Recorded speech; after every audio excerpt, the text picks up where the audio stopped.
Dear friends, CMPC YouTube channel पर आपका स्वागत, अभिनंदन। साथियों, आज हम ले रहे हैं 2D के अंतर्गत जो चारों मेन कॉन्सेप्ट है, उन चारों कॉन्सेप्ट के लिए टेंजेंट पेयर का इक्वेशन।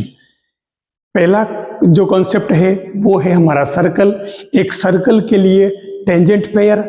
दूसरा कॉन्सेप्ट जो हमारा पैराबोला है उसके लिए टेंजेंट पेयर, और तीसरा है एलिप्स, उसके लिए टेंजेंट पेयर, और चौथा है हमारा हाइपरबोला। इन चारों ही के लिए टेंजेंट पेयर का इक्वेशन कैसे डिराइव करें और खास तौर से उसको याद कैसे रखें और अप्लाई कैसे करें, ये सारा का सारा पार्ट मैं आज इस वीडियो में ले रहा हूं।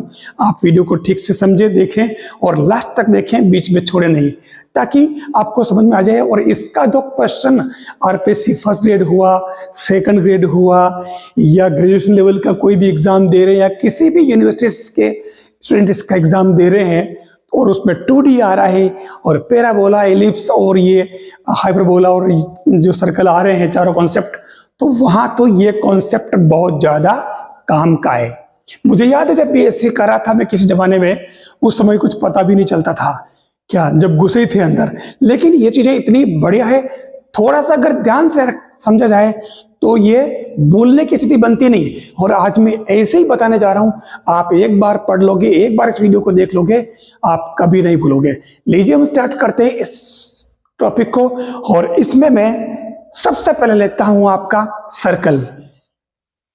सर्कल आपका है x² plus y² equal to a², और आपके किसी कर्व मतलब पॉइंट P x1 y1 से इस पर टेंजेंट पेयर ड्रॉ करनी है। ये आपका सर्कल है, और इस सर्कल पर सर्कल का सेंटर आपके 0 0, ठीक है, और इसकी रेडियस आपके क्या हो जाएगी a। इस पर आप टेंजेंट पेयर ड्रॉ कर ले, ठीक है, किसी बाह्य बिंदु P से, जिसको अपन कहेंगे x1 y1। अब आपके इन दोनों टेंजेंट पेयर आप यहां पर कोई कोऑर्डिनेट h के ले लें, ठीक है। मैं केवल इसमें बता रहा हूं कि इसको कैसे डिराइव करते हैं, आगे वाला डायरेक्ट। तो यहां क्या करते हैं हम, सबसे पहले इसमें लगाएंगे formula y minus y1 equal to m into x1। पहला काम तो हम करेंगे ये। दूसरा काम क्या करेंगे, अब हमारे को m चाहिए, तो m के लिए हमारे पास में दो कोऑर्डिनेट ही दे रखे हैं एक लाइन पर, ठीक है। तो आप इसमें m इक्वल टू क्या हो जाएगा, जो m निकालना है, तो आपके y2 minus y1 upon x2 minus x1, ये इसमें अप्लाई करके निकाल लें। अब दूसरा काम क्या करेंगे आप, ये इक्वेशन आपके इस एक टेंजेंट का आ गया, ठीक है। अब क्या करेंगे आप, यहां हो जाएगा केंद्र 0 0 से लंब की लंबाई बराबर त्रिज्या। इन दोनों कॉन्सेप्ट को यूज करके, और आप इसमें यहां से जो वैल्यू आ जाएगी ये में यहां रख देना, और ये इन दोनों इक्वेशन को आप इक्वल कर लें। बस ये, क्योंकि यहां से आपने ये निकाल लिया, ठीक है, m के लिए पुट कर ली, ठीक है। और उसके बाद में आपको केंद्र से लंब की लंबाई बराबर त्रिज्या वाला फॉर्मूला अप्लाई करना इसके ऊपर। तो उससे आपके जो इक्वेशन आएगा वो क्या आ जाएगा, ये आएगा आपके x² plus y² minus a² x1² minus plus y1² minus a² equal to x1 plus y1 minus a² whole square. ये हमारा एक खास पैटर्न है, तरीका ये, और ये हमारा जो है टेंजेंट पेयर का इक्वेशन है। और इसको हम खास तौर से क्या लिखते हैं, S1 इक्वल टू t²। ये आज का मेन कॉन्सेप्ट है, S1 इक्वल टू t²। और ये हमारा स्पर्शी युग्म यानी टेंजेंट पेयर का इक्वेशन बनेगा, जहां आपका S ये रहा, S1 आपका ये रहा, इसमें केवल कोऑर्डिनेट पुट करने, और T मतलब क्या होगा, टेंजेंट। तो ये आपके टेंजेंट बन जाएगी, जो अपन पिछले वाले वीडियो में कर चुके हैं। ये आपके टेंजेंट पेयर का इक्वेशन बन जाएगा। मेरे हिसाब से आपको ये समझ में आ गया होगा। दूसरा जो पार्ट आता है वो है आपका पैराबोला, और पैराबोला पर भी अपन सेम ऐसे ही टेंजेंट पेयर का इक्वेशन निकालेंगे। तो ये आपके पैराबोला हो गया, और इस पैराबोला की ये आपके डायरेक्ट्रिक्स। और हम क्या करें, किसी बाह्य बिंदु से इस पर, जैसे मान लो ये यहाँ पर ये P है, x1 y1 है, और इस पर अपन ये टेंजेंट पेयर ड्रॉ कर लिए। ठीक है, बिल्कुल सिंपल काम। और ये आपके इसका LSL हो जाएगा, S नाभि है इसकी, ठीक है, नाभि लंबी है।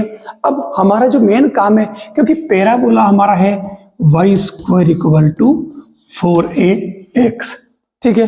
अब हमें करना क्या, सेम पैटर्न यूज करना है, m निकालना।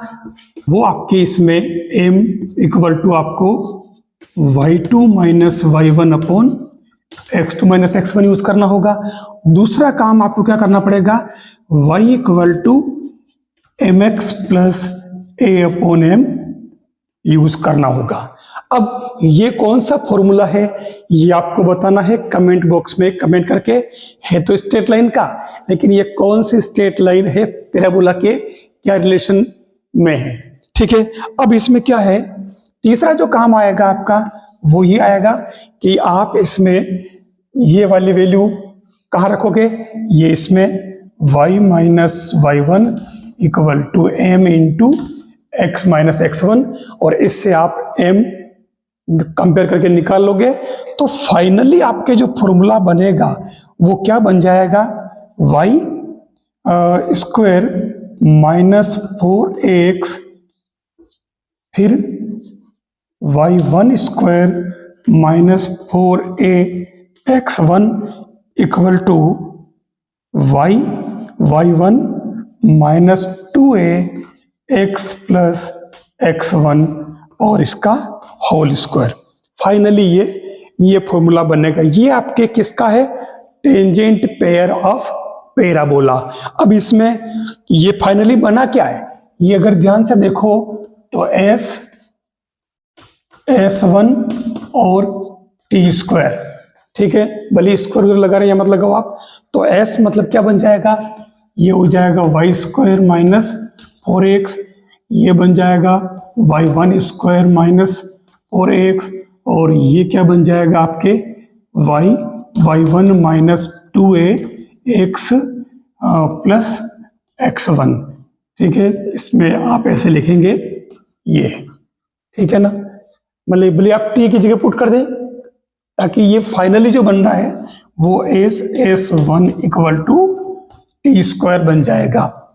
यानी स्पर्श युग्म के लिए मेन जो पार्ट है वो आपके चाहे सर्कल हो चाहे पैराबोला, सभी के लिए सेम रहेगा। और ध्यान से अगर देखो तो सर्कल का इक्वेशन जैसा था वैसे पैराबोला का, तो ये पैराबोला का इक्वेशन यहाँ बिठाया, ठीक है ना, S की जगह, फिर ये S1 उसका बिंदु रख करके, ठीक है, यहाँ बिठा दिया, और t इसकी टेंजेंट हो जाएगी। तो मैं टेंजेंट आपको पहले ही करा चुका हूं। तो ये पैराबोला के लिए स्पर्शी युग्म का समीकरण आपको इससे याद रखना है, S1 = t²। अब अगर अपन बात करें, हमारा तीसरा जो कर्व है वो है इलिप्स यानी दीर्घवृत्त।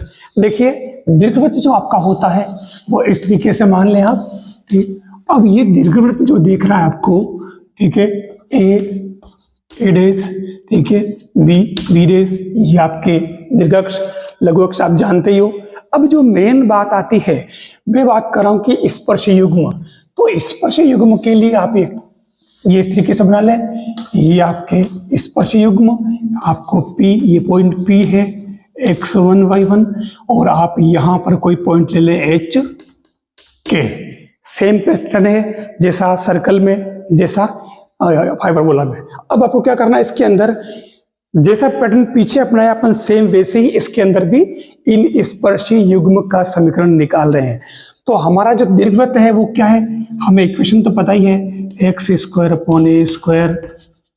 y² / b² 1, ठीक है। इसके लिए हमें क्या करना पड़ेगा, तो अब हम यहाँ क्या करेंगे, s = तो क्या लिखेंगे, x² / a² + y² / b² -1। S1 क्या बना देंगे, पॉइंट डाल देंगे x1² upon A square plus Y square upon B square minus 1, और टी क्या बन जाएगा, इलिप्स के लिए टेंजेंट का इक्वेशन एक्स स्क्वायर की जगह x x one, y square की जगह वाई वाई वन पुट करते हैं अपन, तो ये क्या बन जाएगा, X x one upon A square Y Y one upon B square minus 1, ये कर लिया। बस इसके बाद में हमारा जो फॉर्मूला क्या बनेगा, s one equal to T square, ये आपके स्पर्शी युग्म का इक्वेशन बन जाएगा। बहुत ही इंपॉर्टेंट पार्ट है। अब चौथा जो पार्ट आता है वो आपके आता है हाइपरबोला।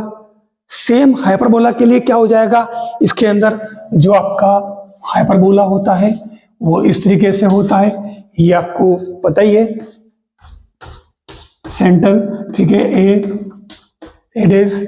अब इसके अंदर जो कर्व तो क्या होता है, खाली बी स्क्वायर को आप इसमें इलिप्स में क्या करोगे, माइनस बी स्क्वायर पुट करोगे, तो इसका इक्वेशन आ जाएगा इसका हाइपरबोला का। और इसके अंदर भी अगर अपन को लेना है तो हमारे एस इक्वल टू क्या बन जाएगा, X square upon A square minus Y square upon B square minus 1, ये तो हो जाएगा हाइपरबोला के लिए एस का मान। एस वन क्या बन जाएगा आपके, X one square upon A square minus Y one square upon B square minus 1, और टी क्या बन जाएगा आपके, X one upon A square minus Y one upon B square minus 1। ठीक है, तो यहाँ पर भी ये S one equal to T square आपके इसकी स्पर्शी युग्म का इक्वेशन बन जाएगा, ये इस तरीके से। ठीक है, तो सेम इसके अंदर भी यह पैटर्न देता है। आप चारों ही कॉन्सेप्ट के लिए s one equal to T square याद रखें, और ये क्या है, ये स्पर्शी युग्म का समीकरण।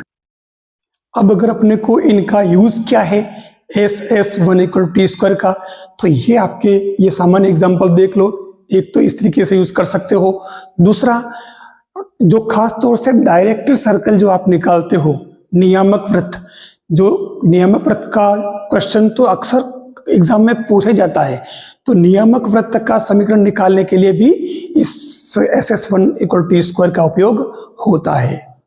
अगर वीडियो अच्छा लगा हो तो लाइक करें, शेयर करें और चैनल को सब्सक्राइब कर लें, क्योंकि इस पर आपको मैथमेटिक्स का ब्रॉड लेवल पर कंटेंट मिलता है, खास तौर से आरपीएससी फर्स्ट ग्रेड और सेकंड ग्रेड का, या जेईई मेंस का है, एडवांस का है।